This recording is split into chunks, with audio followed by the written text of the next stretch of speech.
Hi, everyone, and welcome to That OA Thing, the podcast where we discuss the latest issues from across the Ombudsman landscape. I'm Donal Galligan, Chief Executive of the Ombudsman Association.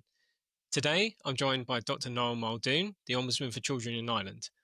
To mark World Children's Day, we'll be discussing some of the urgent challenges that his office is tackling, from the legal status of children's rights to the growing crisis of child homelessness.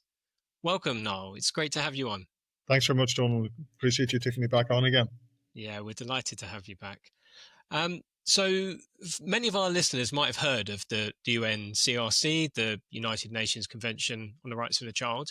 But to start us off, could you give us a quick explanation of what it is and why it's important to your work? Yeah, well, I mean, the UN Convention on the Rights of the Child, many people don't know there's lots of conventions created by the United Nations, but this one in particular is the most ratified convention in the United Nations. Most countries, bar United States, have signed up to it. And essentially, it's what's created 42 rights for children across the world. It was built on the back of the Human Rights Convention in the 50s, was agreed, and we found that they needed more specific ones for children.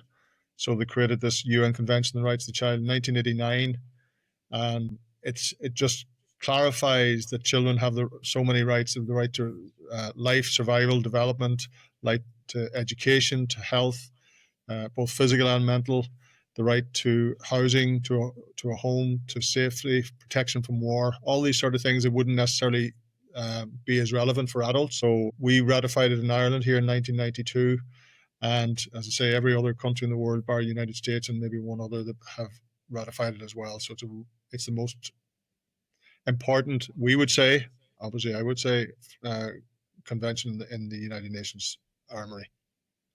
So Ireland ratified it over 30 years ago now, but it hasn't yet been fully incorporated into Irish law. So why is incorporating it into Irish law such a critical next step for children's rights in Ireland? Well, I think, as you say, it's over 30 years since we put it into being, and the Irish nation has changed enormously in that length of time. Children's rights have come forward in leaps and bounds, and they've really done a good job in many, many areas through their education, health, children with special needs. Lots of progress has been made, but in my office, we've been putting things like mental health, homelessness, and disability as priorities over the last 3 strategic plans. That's 9 years. And each one of them has actually gone backwards in that period of time. So what we looked at this year was, we said we need to look at changing the whole culture within government and within public services so that children's rights are at the fore of every decision that's made, instead of trying to fix section at a time. So one of the ways, the best way we could see to do that was to incorporate or to write into law the UN Convention on the Rights of the Child. It has happened in other countries. And what it does then is it creates a cultural change, a behavioural change within government, so that they have to start looking at the impact of all of their decisions on children. And in Scotland, when they incorporated it, what they did is they created a question that every decision that you make as a public servant, is it child's right compliant? And when you start asking that question, then you start to look at your decisions differently. So that's the reason we're pushing for it. We hope that the progress that was made in Scotland in incorporating it will allow us to also create a momentum here in Ireland to do the same. And I know in Northern Ireland, the Children's Commission over there is trying to do the same, to try and get sort of parity with Scotland. Yeah, that's really clear, because I was going to ask, what lessons could be learned from elsewhere, but that's so clear from the Scotland experience there, that if you've got that point that everyone needs to take into account, you need to pause and think about the impact that it would have. Yeah, I think that's the key for us, is that, we've seen here in Ireland that legislation can change behaviours. Things like the banning of smoking. It said it couldn't be done. It was a silly thing to do. It shouldn't be legislated for. All those sorts of usual arguments were put out there. It was a nanny state, but it's changed things enormously. And within 20 years, we have reduced our level of cancer deaths enormously. We need to do the same sort of bottom-up change. So it would mean that the person who has 50,000 euros to spend on tarmacking in the last 3 months of the year will ask themselves, well, would I be better tarmacking outside the school or tarmacking somewhere else in the county? It would mean that anybody in agriculture will ask themselves the question, how does this impact children? And then obviously the more direct involvement, people in education, people in health. Do we have a budget specifically for this area? And is it child right compliant if I make the decision in a different direction? And that's what we need to get to, so that I would hope, Donal, in say 10 years after it comes into being, we will have civil servants doing it automatically, thinking about children automatically and not knowing why. They just know Yeah. it's part of my job. And there's Yeah, a it's the to norm. do it. Yeah. Yeah. So we have changed our planning laws so that we have an environmental impact uh, assessment every time somebody wants to build a road or change a use of something. We need to be thinking that way about children. What is the impact of this decision on our children? And then that we will get to a much better system that way. Yeah. That's really, really clear, really, really helpful to understand in that way. I guess going back to the role of your office and the things that you've been doing, what specific steps are you taking to kind of champion that incorporation, whether within government and civil society? And I guess the other question is, and how are you involving young people in that process? Yeah. Well, again, we're very clear that this is not a quick fix. We have it built into our strategic plan, which is only a 3-year plan. But essentially, what we did is we started 18 months ago when we knew there'd be a change of government. There was an election coming up. So back in 2024, we started discussing with every political party the asks that we would have for children. And one of those major asks was, will you look at incorporating the UN Convention on the Rights of the Child into Irish law? So every engagement we had over 2024 with a political party would have involved that discussion. Then in 2025, we started working on our own approach and how we would do it. But we also kept putting it on the agenda with every minister we would have met. So in March, I would have met with our Taoiseach, our Prime Minister, and it would have been on the agenda there. When I met with Minister for Children, Minister for Housing, Minister for Education, Minister for Health, it was the first thing on the agenda. Say, we're looking to make this happen. We hope you will support us in this idea. And we're doing that all the time. Again, we will be meeting with the opposition this year as well. So that's us sort of laying the groundwork within the political system. And we also said, obviously, with secretary generals and people like that we mentioned when we meet them as well. But from the child's point of view, what we did is we have a wonderful asset here, Donald. We have a youth advisory panel that help us make decisions, help us plan events, help us look at things from a children's point of view, tell us what the issues are for children. So it's not just a 50-plus-year-old man saying, I think these are the issues for children. It's a group of 20 to 30 young people from around the country telling us these are the issues we want to talk about. And they've helped us now to look at the UN Convention as well. And they started saying things like, don't always use the word incorporation. They say write into law so the children can start to understand it. And only last week we had our first, what we called our formal launch event, which was 150 children at an event for the day. And from all over the country, children who are involved in the Scouts, children involved in youth groups, children from different schools, children traveller background, Roma background, children who've been involved with police diversion programs, all sorts of children there talking about the UN Convention on the Rights of the Child and what they want from it. That was set up and run and planned by our youth advisory panel because we wanted that to be our platform from which we start. It had to be what the young people wanted in this situation, how they wanted it to be run, and what they believe is the important parts of it. So we now have that all gathered. We had a World Cafe with them. They put down all their answers, all their suggestions, and that's what we will now use in 2026 to format a series of different meetings with the people in power, both public services, civil service, and the politics, to start pushing this forward. We'll also then in 2026 use their words, use their suggestions, and bring some of them with us as we do these meetings to talk to stakeholders or other like NGOs, legal system, religious system, people, educators. We will try and bring them alongside us, because what we found and we've learned from Scotland is that it's very hard for people to say no, we won't do it, but you need momentum to make them do it. Yeah. So I think that's what we're trying to do. And from our point of view as well, we would love, this would be really ambitious, but we would really love to see a situation in which Ireland will will have 6 months as the president of the EU Council starting in July. We would love an announcement during that period to say we're going to commit to writing the UN Convention on the Rights of the Child into law and show a real commitment to children's rights and lead Europe in that way. So that'll be our target over the next sort of 9-12 months. And it will be led by the children and by their words and their views. It's great to hear. I don't think any politicians or senior civil servants can claim that they're not aware of this. Hearing the work you're doing there, and of course we know that you'll practice what you preach in the sense of engaging young people. You were talking there about involving schools and NGOs and others. Is that what you mean when I've heard you talk before? You've used the phrase about the need for a whole of society effort. Is that what you mean? What does that look like in practice? Is it just those organisations you named, or is it others as well? The whole idea, again, children's rights are becoming more and more aware. I mean, we as an Ombudsman's office are probably a little bit unique in that we have the formal statutory obligations to take complaints and to follow through on complaints, as most ombudsmen have. But we also have an extra piece, which is to promote and educate people about children's rights. So we're constantly informing children from as young as preschool about their rights, telling them about them, bringing them all the way through to secondary school. And the more that know about it, the more their parents know about it, the more that the people that they interact with, whether it's in housing, hospitals, schools, wherever, the more they know about rights, then the more they can protect and advocate for children as well. We like to see it, we consider ourselves as advocating 2 generations ahead.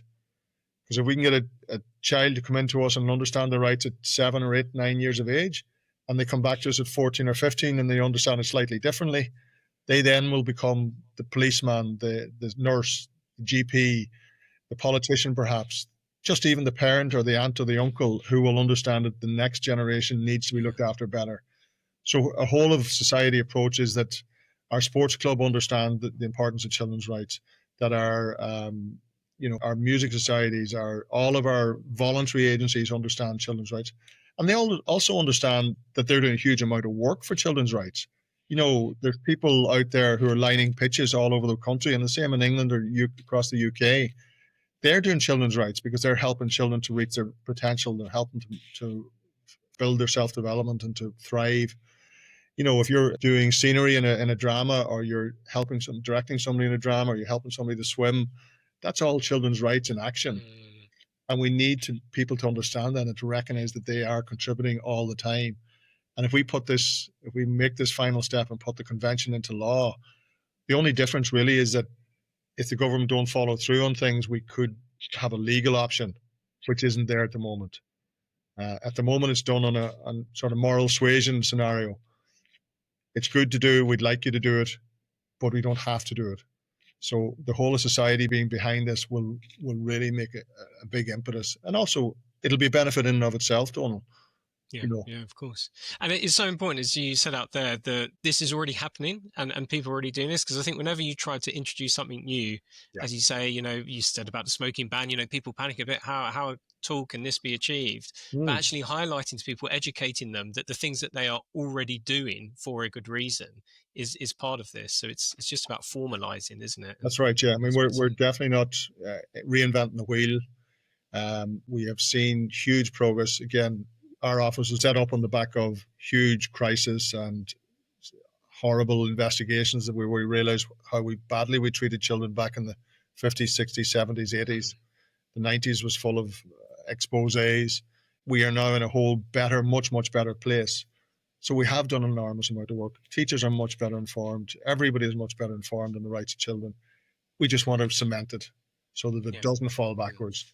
And that's more and more important now in the world, the geopolitical world that we have as well, that if you write it into law, it's more likely to happen. Yeah, absolutely.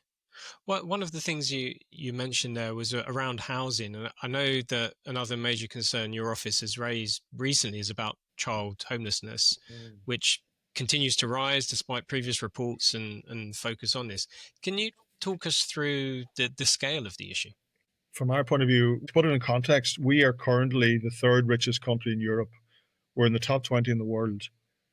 But we currently have 15,000 people in homelessness, and that includes over 5,000 children. And when we started highlighting this back in 2016, we were down at 2,500 children. So it's doubled in that 10-year period. While we became richer. So these are political and policy changes that haven't assisted children. And what we've been pushing for over the last number of years is 2 things. One is to put into law our current housing legislation. Children are only mentioned one time, and that's to be what I would call a chattel of the parents. So if you're asking in a housing situation, you're asking how many adults and what children do they have. It's not about the needs of the child. It's not about the child having the right on their own basis. So we want to put children into the legislation, but we also want the government to create a child and family homeless strategy, because it's got so bad now that we need to be specific. That 5,000 children is made up of about 2,100 families. So from our point of view, that should be easily fixed. We create, generate, build, buy, lease, whatever it might be. The government, about over 30,000 houses a year. We should be able to dedicate at least 1,000 a year for the next 2 years to those families. Give them priority. Say, this is a crisis situation. We're bringing you out. We're also going to try and prevent other people falling in, and we're going to bring you out and make sure that you're safe and secure in the future, rather than having long-term homeless situations. And from our point of view, if you do that, you take those people out, the other type of homelessness is a different type of issue. It needs to be dealt with differently. It's adults, singles, couples, usually related to addiction, mental health issues. It's a slightly different fix. These homeless, the vast majority of them are working, and so it's a different type of problem. It's an economic homelessness that's been created as a result of the way we have evolved and stopped creating social housing within government buildings. It's not government building stuff anymore. It's outsourced to private enterprise. And that's the drawback of that, is that we've now got economic homelessness because they can't afford to rent. So we should be able to fix that very, very quickly, I would say. But there's been political inertia around it, because I think the sense is that the argument might be given that if we give it to these people, then that would mean somebody on the list doesn't get. Yeah. And I would say, yes, that is the case. But this is a totally different crisis. Nobody's going to put themselves into homelessness and stay there for 2 years just to jump a queue. We have to recognize that this is a unique, short-term, hopefully, scenario. And I think it just takes a little bit of political bravery to move forward on this. And that's what we're pushing for. Yeah. One of the things I was going to say was I know that Ireland have committed to end child homelessness by 2030. And I guess I was going to say, what are they on track to do that? I think from what you've said, the answer is no, but you seem to be quite clear that it's something that could be solved. This is not something that is unachievable. I mean, I think what you're referring to is what's called the Lisbon Treaty, which was an EU commitment by all the 27 EU countries. And we committed to it, and that's an end to homelessness in its totality, so it's adults as well. But what we did when we signed up to it in 2020, we asked the government to actually start with children, make sure that they came out of homelessness first. We're now in 2025, and as you've heard, it's getting worse.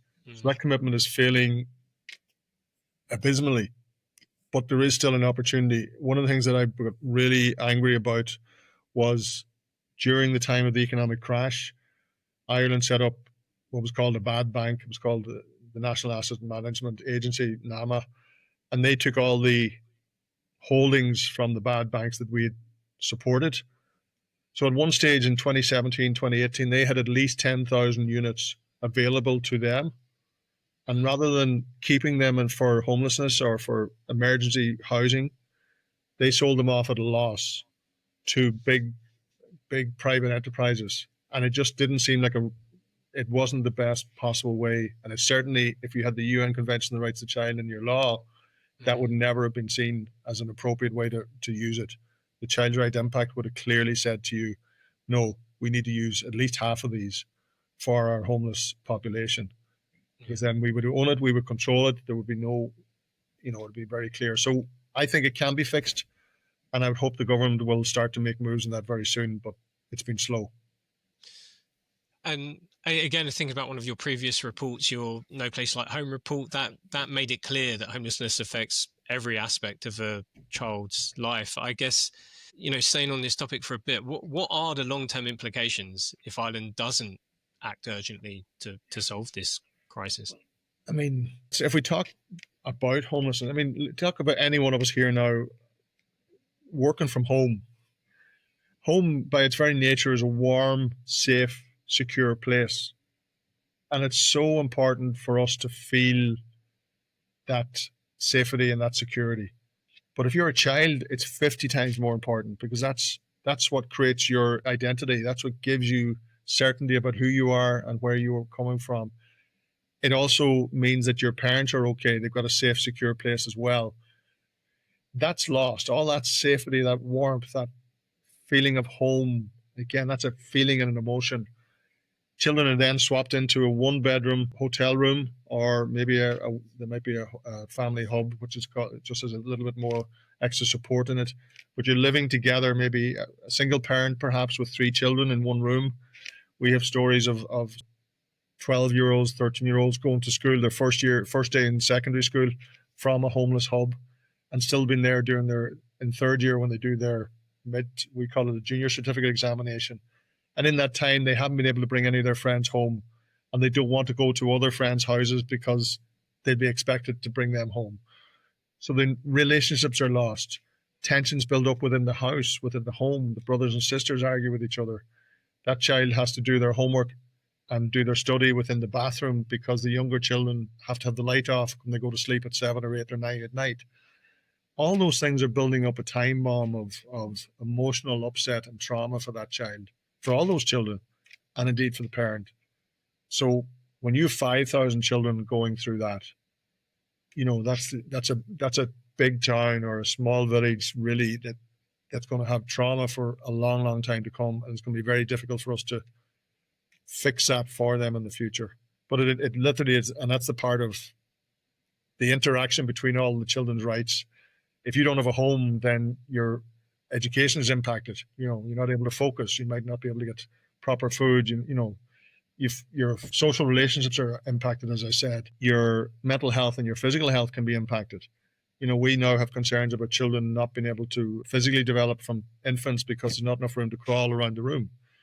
They're stuck in a little buggy too long. They're kept in the buggy because that's the best place to keep them quiet. They're also hearing things around. There's noises, there's fights, there's no privacy in these areas.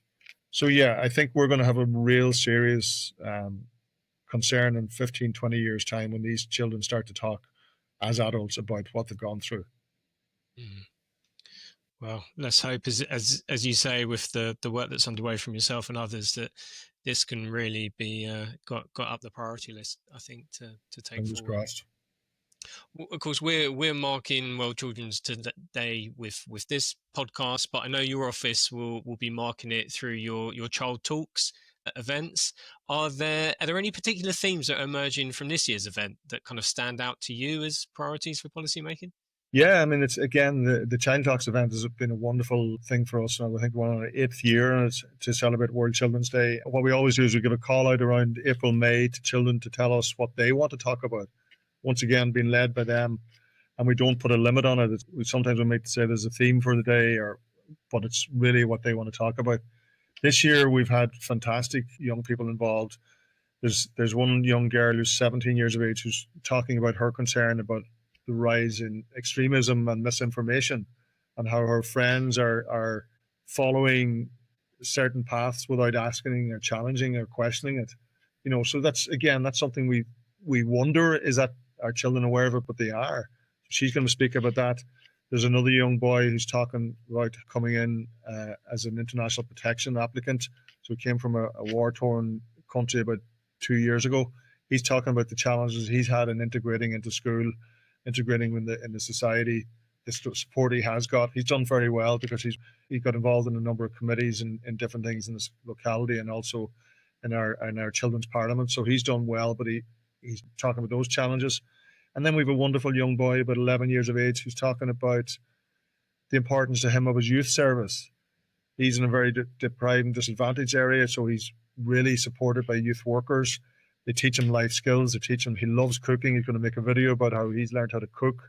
And again, it highlights that roundedness that we need in our support systems from a government, where those children who are vulnerable get extra support, where maybe the families can't provide it in the way they want to. And it prevents them from falling into the care system. It prevents them from falling into criminality. So those are some of the highlights. And again, over the years, Don, we've had fantastic young children. We've had one child who spoke for the first time ever about how she came out as a LGBT, And that's how, she found that to be a wonderful, safe way to speak about it. And then her school learned about it for the first time that day as well. And she came back then 2 years later to MC our event. We have children talking about the importance of their locality and keeping it environmentally safe, stopping litter. So there's a lot of wonderful breadth to what the children want to talk about. It's such a great platform for them to have the opportunity to speak up, but also, for other children to hear their peers, sharing those experiences, things that perhaps they've thought about, but for whatever reason didn't feel they could speak out about. Yeah. It's a great event. It's a live event, so you have 1,000 children watching them. So even that in itself, you can imagine the self-confidence that those young people get as they appear on stage. And it's a fun event. It's 1 hour. We live stream it around the country as well. So there's about 40,000 children in schools watching it live as well. And anybody who wants to look back on the recordings, please go to our website. We're delighted to show it. They're wonderful young people at their very best. I echo that. Not that you'd need my endorsement, but yes, please do go and have a look at those. I guess looking ahead, there's a huge list here, I guess, government departments, local authorities, even other ombudsman offices. How can they lead by example in embedding children's rights in everyday decision making? I know we could talk forever on this, but are there a few little things that you'd maybe suggest? It's a great question, but I think it's the same as everything else. I suppose what I would always say is that, and ombudsmen are usually very good at this, but if you're running a restaurant, you ask your clientele, how am I doing? What can I improve? I think people forget to ask the children. They ask their parents, what can I do to improve for them? But let's ask the children. Once in a while, have a focus group. Bring in 20, 30 children. Make sure on a standard basis that everything you do is easily accessible, child-friendly language, different languages as well. And again, I think ombudsmen do that, but departments need to start doing that. We're seeing that happening here in Ireland. To be fair, the Department of Education now have a youth advisory panel. Our Department of Children have a youth advisory panel. We need to see more of our departments asking children, what do they need? How can we help you?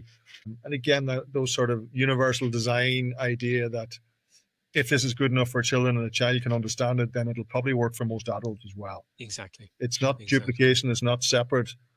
If you get it right for children, you'll usually get it right for adults, or it'll be a small tweak. So yeah, I think there's lots of ways it can be done. Yeah, that's a really, really good point. Again, not thinking of it as niche. I think certainly here in the UK, they talk about the average reading age of adults is that of a kind of a 9 or 10-year-old. So it's exactly that point that you make. Well, look, we could talk forever, Niall, but it's been great to have you on. Thank you so much for joining us today and for shining a light on these very important issues. No, it's my pleasure. Thank you for the opportunity, Donal. And to our listeners, if you'd like to learn more about the Ombudsman for Children's work or read the reports mentioned or watch those child talks, you'll find links in the podcast description below. You can stay connected with us on LinkedIn, X, Instagram and Threads under Ombudsman Association. And of course, don't forget to subscribe to That OA Thing on Spotify and YouTube so you don't miss any future episodes. If you found today's discussion valuable, please do share it to help raise awareness this World Children's Day. And we hope you'll join us again next time.